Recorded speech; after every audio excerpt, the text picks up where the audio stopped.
It is so seasonal here in the Smoky Mountain National Park. And welcome to another tasty episode of Trail Tested.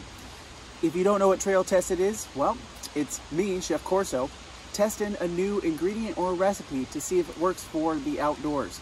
And what are we testing today? Well, we are testing chickpea snacks. Yeah, chickpea snacks. And you might be wondering why I'm interested in testing this. If you're new to these chickpea snacks, they've been around for a couple years and they are a really great snack to pack along. And I don't know about you, but for me, they're really snackable, really crunchy, and also fill me up a whole lot. But what we're gonna test today is if we can use these in a recipe. I wanna make soup with this.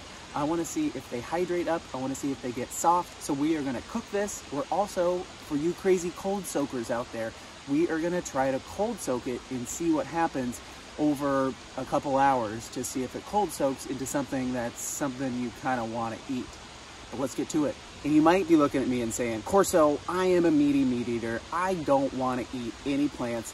I only want to have meat and game and fish for my protein. Well, good for you, but it doesn't really matter where your protein is coming from. All it matters is that you have a really good solid meal that's filling, that's nutrient dense, and that will keep you going for those longer treks. And you can really only eat beef jerky and summer sausage for so long, so stick with me here and see if this can work for you meat eaters, for you plant-based folks, for you vegans out there, and we'll see if we can put it in the pantry to have along for our trips.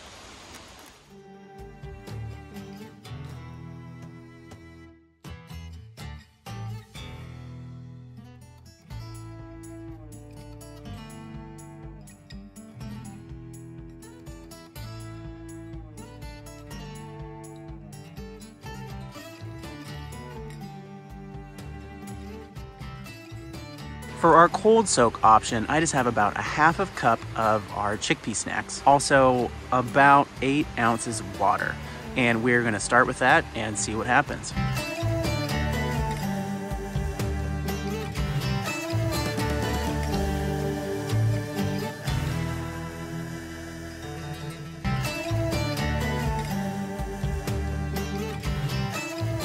Other thing to note about this package, this is 6 ounces. This is 6 servings, quarter cup each, 130 calories per serving. So here's our backcountry culinary math here for you for how many calories and how much protein is in this package right here. And I am pretty sure that this 6 ounce package is cheaper than any packaged meal out there.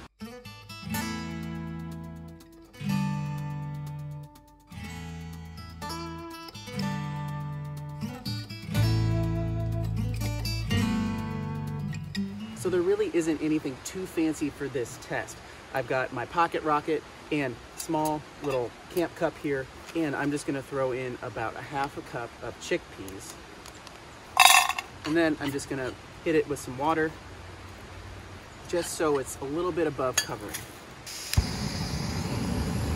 And we're gonna see how long it takes to cook up. So a few more details while this is boiling up and simmering up about these chickpea snacks. So these chickpea snacks are pre-cooked. They are then either fried or roasted. A few different brands do a few different things out there.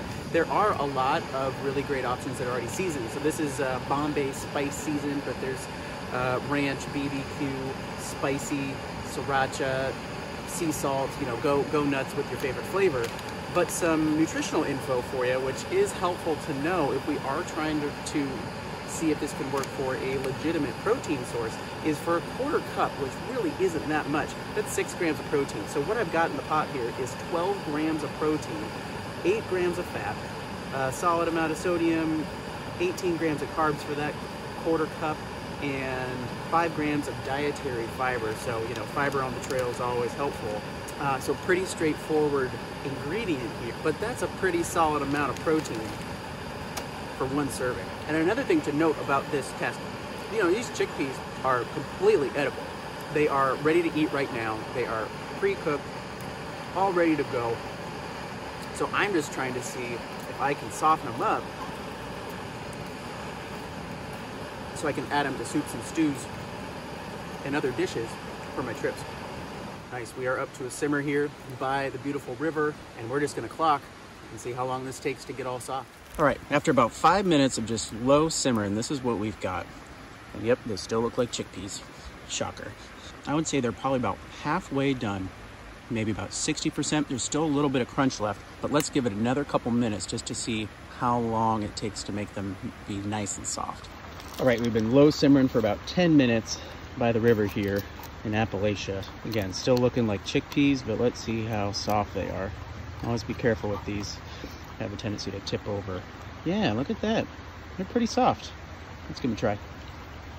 Could easily go a teeny bit longer, but those are soft enough for me.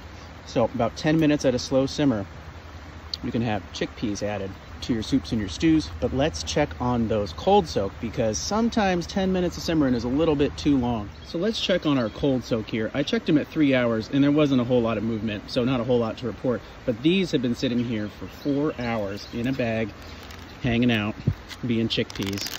So let's give them a try. And also, I'm surprised that there's still so much water. They definitely have soaked up some water, but I'm surprised that there's so much left. So let's see what we've got here as far as our chickpeas and see how soft or not soft that they are. Give them a little squish. Ooh, there you go. Wow, nice. Wow. Actually, that's pretty solid. Let's give it a try. Still a teeny bit of crunch, but pretty darn soft. So I'd say 4 to 5 hours can really work for cold soaking your chickpea snacks. The other thing I was thinking, over the 4 hours that these were hanging out, is another thing that you can do is break these up. So you have more surface area and you don't have the kind of the shell, the outer protector of the chickpea to get in the way of that hydration. So give that a try too, and that might be able to cut down your time. But I give this the thumbs up. This is totally tasty and definitely edible for a cold soak option. So we have two options that seem to work to be able to have another protein source for our meals, whether you're a vegetarian or vegan, or you need some assistance for those longer haul hikes. But just going from dry with our water, about 10 minutes, so overall not too bad. And then 4 to 5 hours for cold soaking can give you a really great jump start. So, and what I'm thinking for future trips is when you stop for lunch, cold soak your chickpeas in some sort of container. If you're using a Ziploc, make sure you double bag it, or else your chickpea water is going to get everywhere. But by the time you stop for dinner, they'll be nice and soft. Hit it with some heat for just a few minutes, and I'm already thinking about maybe you could throw some carrots or some cauliflower, some veggies, maybe some pepitas, or you could even add it to some polenta or grits. So you've got a really hearty carb option with some great protein that is like no weight and super cheap. But thanks for coming along for Trail Tested today.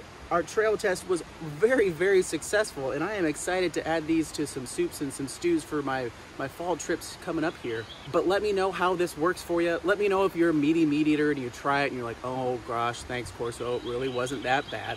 But get out there, cook something awesome by a river, on a ridge, wherever. Boca Boca.